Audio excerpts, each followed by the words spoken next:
My discussion today really has to do with origins, creation, evolution, the age-old philosophical question, where did I come from?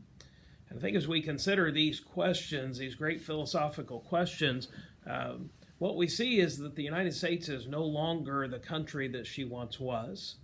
Her values and her predominant worldview demonstrate that America is becoming less Christian every day.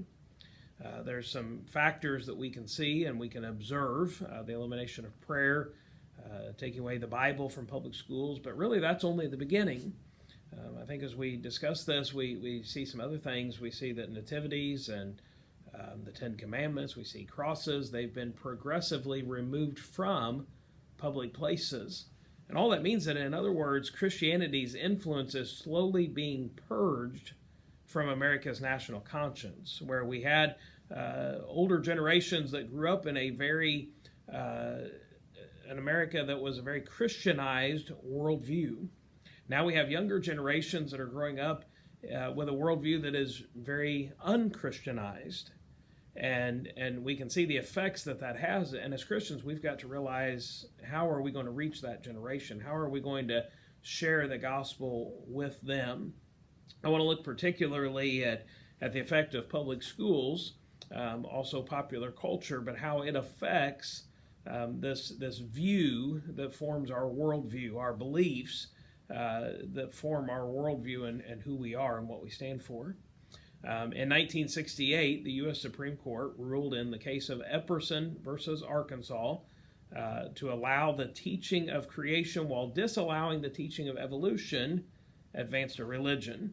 And that was really a turning point in our education and in our worldview, because our young people were growing up now where you couldn't just teach creation.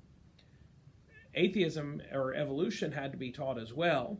And as evolution is taught, it's going to begin to change the worldview of how these young people look at the world. That was advanced in 1987 in Edwards versus Aguillard. It was struck down to require teachers to teach creation as an alternative. So now, in these 20 years, it's taken a complete reversal, where in 1968 they were saying evolution has to be taught, because to just teach creation is advancing a religion. But now on the flip side, in 1987, they said we're not going to require that they have to teach creation. They have to teach evolution, but they don't have to teach creation. And what we see is when cases like this are passed, it really begins to change the entire culture. It begins to change the entire worldview. And so what we've seen is younger generations are growing up in a less Christianized America. Their worldview is not one that believes in God. And in fact, our society has become so pluralistic that if you were to ask a young person today, who is God? Their first question is going to probably be, which God are you referring to? They don't even know Jehovah God, Jesus, the Son of God, because there's such a pluralistic view of who God is. And so every topic like this, even something as fundamental as where did we come from, is affected by culture and is affected, in this case, by our public education system.